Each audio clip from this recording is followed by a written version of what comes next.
Welcome back to Good Sunday Morning Vibes. My name is Angelys and I'm your host. We're going to just jump right into this. If you're somebody that's feeling discouraged, maybe you feel like I have so much on my shoulders, I cannot carry this weight any longer, I'm ready to throw in the towel. Let me just tell you something. There is hope. There is the light at the end of this tunnel. If you can just hold on, if you can just continue to persevere, you will come out on the other side. There's no reward when you just walk across the mud and you just get to the other side with ease. There's no reward in that. But when you get down on that floor and you have to army crawl, you have to go left, right, and you're pushing and you're sweating and you're doing everything you can to get across that field, to get across that mud, and you come out on the other side, there's a celebration that has to happen. And this is you. You're crawling through the mud. You're trying to get through the other side. The harder you're working right now, the bigger the celebration later. So do not quit. Do not throw in the towel. You know what? I'm going to go there. I feel like someone who's listening to this message today has been struggling with suicide, struggling with suicidal thoughts. Let me tell you something. Those thoughts do not belong to you. You are being called to persevere. Your life is worth living. And you won't get to see how well things turn out for you if you turn the lights off today. So persevere. You can do this. God, through you, can do this. All we have to do is be a willing vessel and say, yes, I'm going to fight this fight. Yes, I'm going to show up. Yes, I'm here and I am willing. I am willing no matter how hard. See, that's the thing, you guys. God never promised us an easy life. That's where heaven comes into place. This life was never meant to be easy. This life is full of trials and tribulations. No matter how much money you have, no matter what you drive, no matter how great of a partner you have, no matter how amazing your children are, you are always in this lifetime going to face some form of trials and tribulations. Because this earth is all a test. I want to read you a line from my book.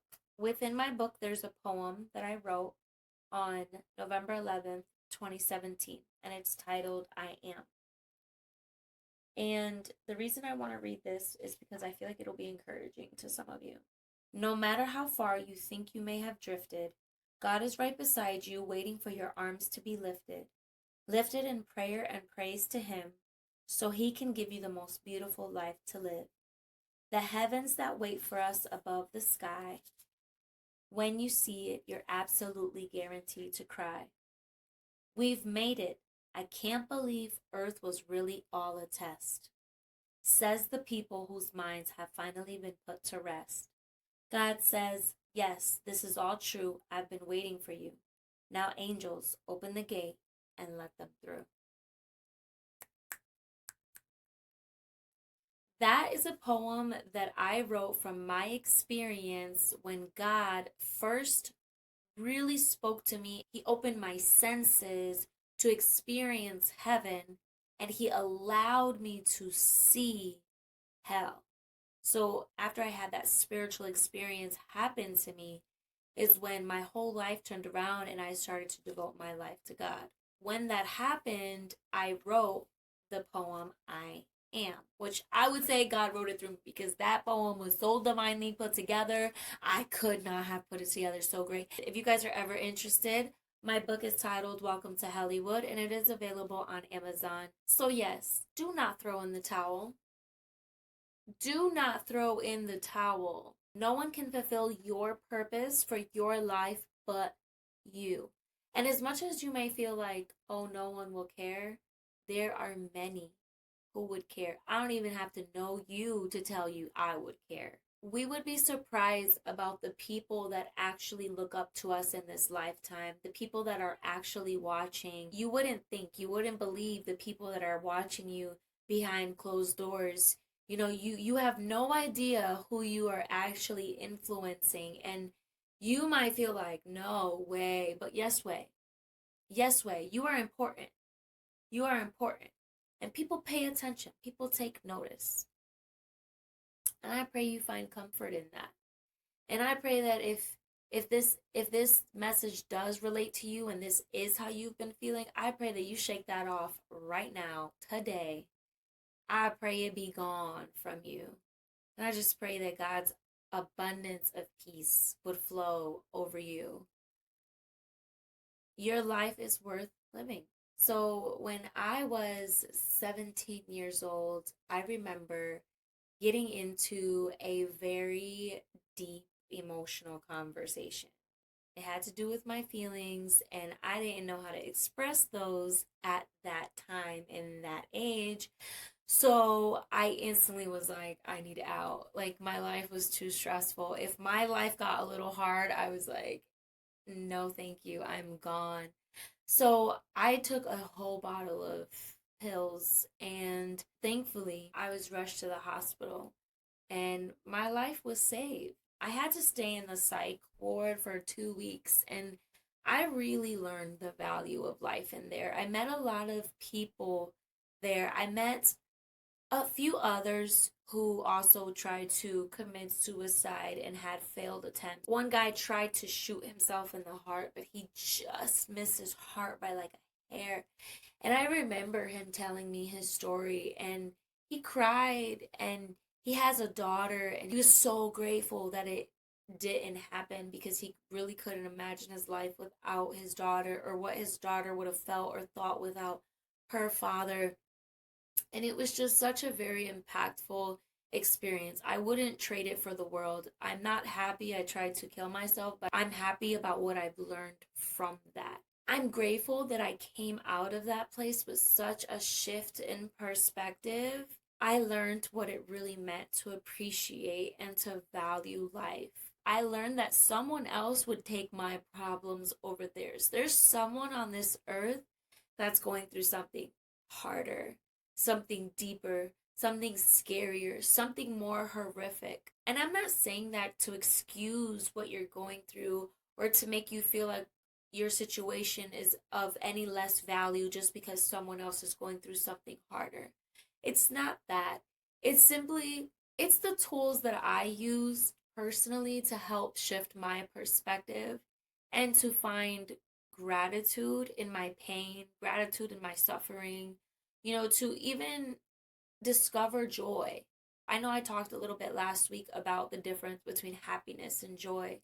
And joy being such a deep emotion, such a deeply rooted fruit that we can have. You truly can have joy through anything that you go through. And again, joy is not absent of other emotions. Joy is saying I can go through hard times and still deep down inside have joy in my heart. That's one of the biggest things too about forgiveness, forgiving yourself. You have to forgive yourself. You have to forgive yourself of your lack.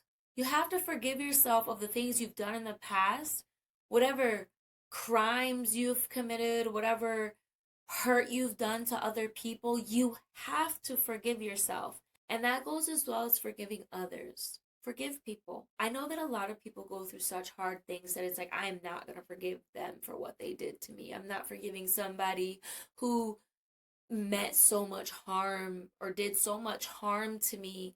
I can't forgive them. I understand. I understand totally as someone who is a victim, as someone who is abandoned. The list can go on. I understand.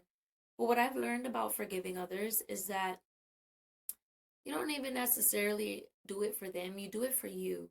You alleviate yourself. There is freedom in forgiveness. When you surrender something and you say, okay, not forgiving is like clenching on to a cactus. and you're gripping that cactus so hard with our unforgiveness. This is what we do.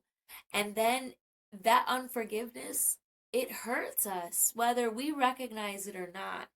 It's pricking us. But the moment that we decide, okay, you know what? I'm going to forgive them. Not for them. I'm forgiving them for me so I can let this cactus go.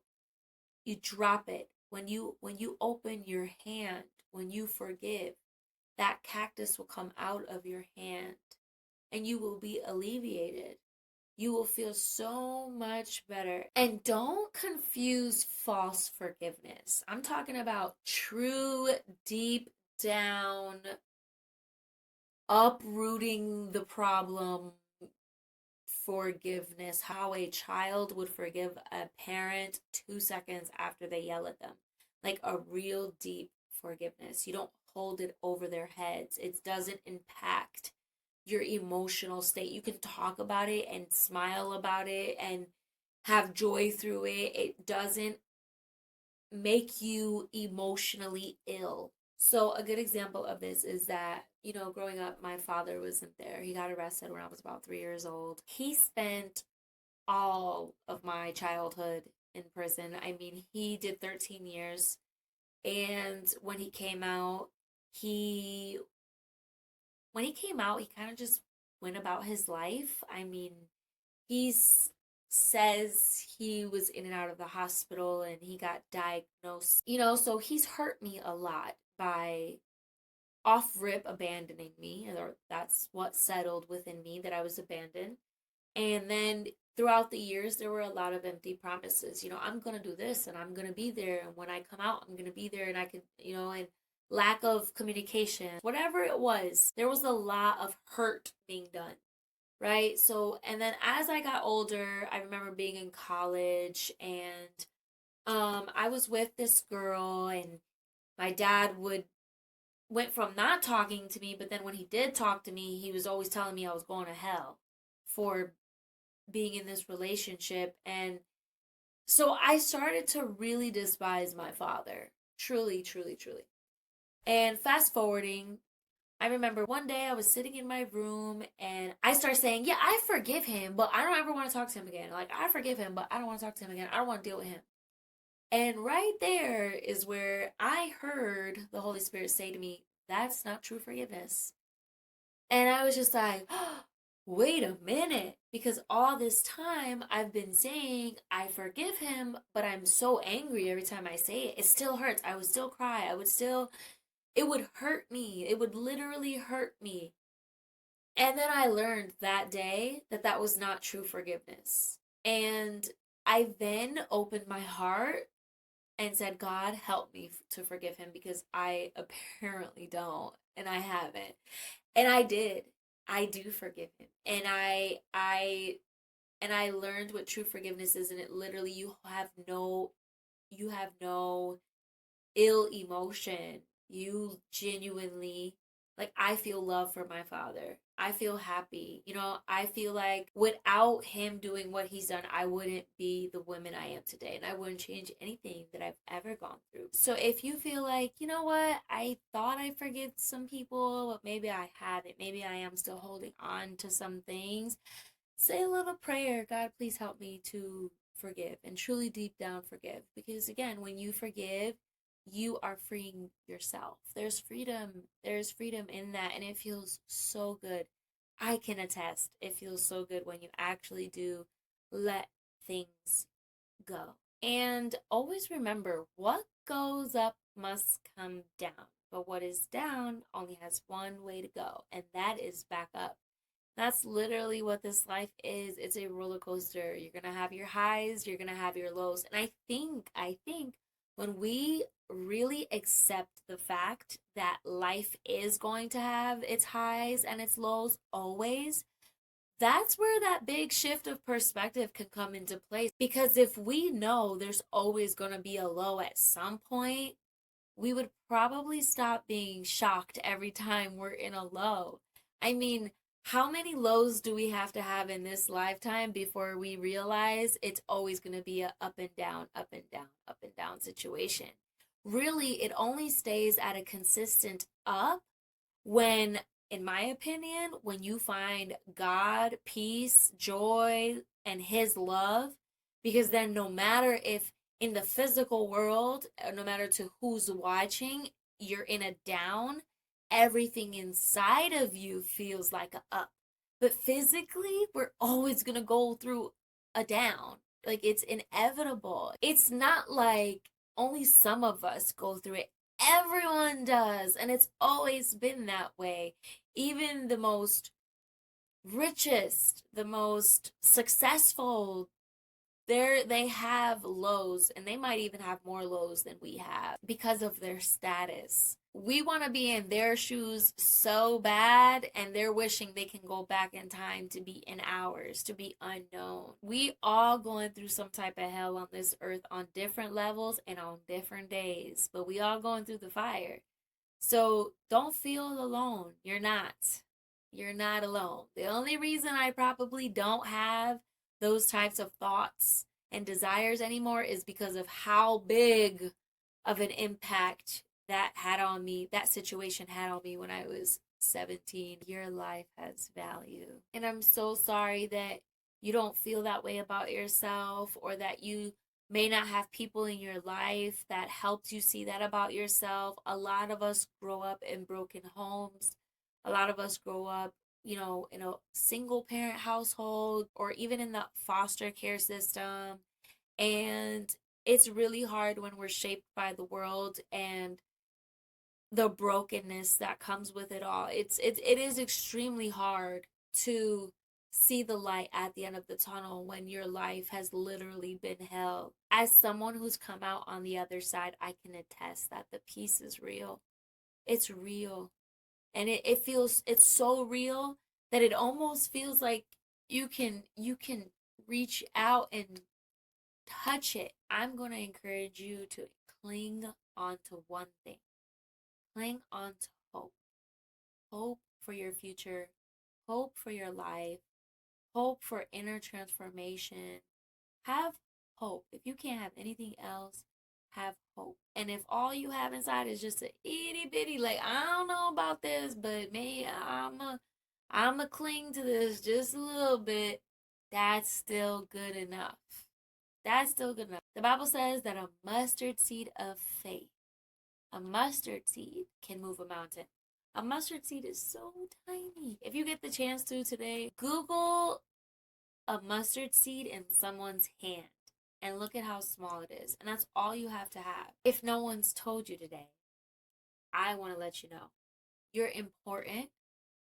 You're beautiful. You are educated. You're strong, even when you think you're weak. And everything that you desire for yourself, everything that you're aiming for, everything that you want, if it lines up with God's will, it will be. It will be. So you cling on to that little mustard seed of faith. You cling on to that hope, because I believe it for you. Hard times don't mean it's a bad life. It's a season, it's a moment. The wonderful thing about seasons is that they always have to pass, and the next season comes. If a tornado just came about, you have to do everything to hang on to your seat while you go through this storm. Eventually that tornado is going to die down. If you feel like you're in a storm right now, your life is chaotic, everything is like a tornado, you have to hold on to your seat. Just take a hold. It's like holding your breath before you jump into some icy water. Hold on to your seat, but it will pass. It shall come to pass. The storm will eventually have to calm. And do you know what comes effective immediately after a storm? A rainbow. And that is your hope. Cling to it, because life is worth living.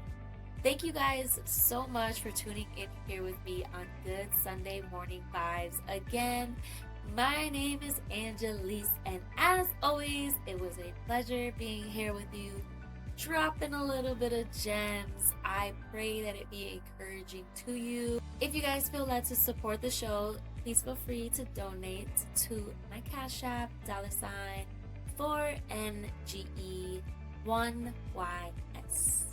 Thank you guys. See you next Sunday. Bye.